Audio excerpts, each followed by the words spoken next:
Hey there, I'm Kristen Davis. Today I'm talking about the adjustments made in property taxes when you purchase a home and how that can catch a lot of buyers by surprise. But first, roll that reel.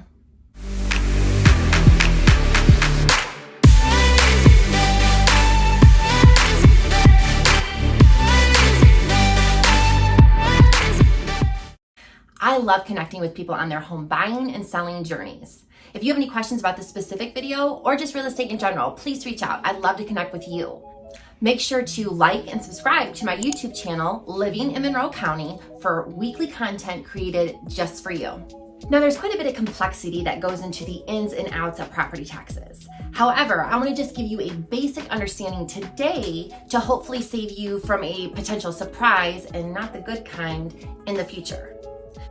First, let's break down 3 terms that you need to know about property taxes when you're getting ready to purchase a home. True value. The true value of a home is established by the purchase price it is bought for when it changes ownership.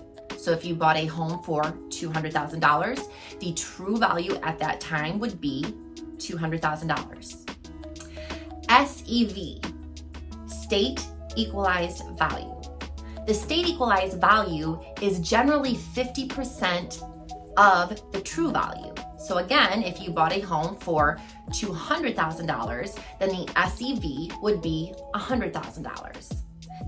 Now, the final term is capped value or taxable value. These 2 terms are both used, but they're one and the same. The capped value or taxable value of a home is what the taxes are capped at since the last transfer of ownership, so the last time the home was sold. Now that we know those terms, what do they really mean and how does it affect you? I had a friend that called me a while back who had just bought a home the year before. She was pretty upset and she asked if I could help her understand why her monthly payment just doubled out of nowhere. Now, I didn't represent my friend in the purchase of her home, so I didn't know all the details. But the first thing that came to my mind was property taxes. So my question to her was, do you know where the taxes were capped, the property taxes, when you purchased the home? Her response, taxes are capped? Here's the thing. My friend purchased her home for $119,000. That home had not changed ownership since 1994 when it was purchased for $60,000. Now, what happens, just like we talked about before, when a home changes ownership, that tax amount that was capped from the previous time it changed ownership becomes uncapped. When the taxes become uncapped, they rise to meet the SEV. Do you remember that term? State equalized value. Well, that state equalized value is always about 50% of the true value, which in my friend's case was now $119,000. So if you look at some quick numbers, a home in 1994 that was sold for $60,000 probably had a capped value around $30,000. Suddenly was sold for $119,000. It got uncapped, so that $30,000 where they were capped suddenly jumped to double. So starting to connect the dots. Here's the thing. A homeowner wants their home to rise in value. That's how you build equity. So the thing with the taxes jumping and changing, that's not really the issue here.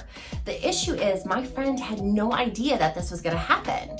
Her agent didn't give her a heads up that there was such a long time span in between the change of ownership.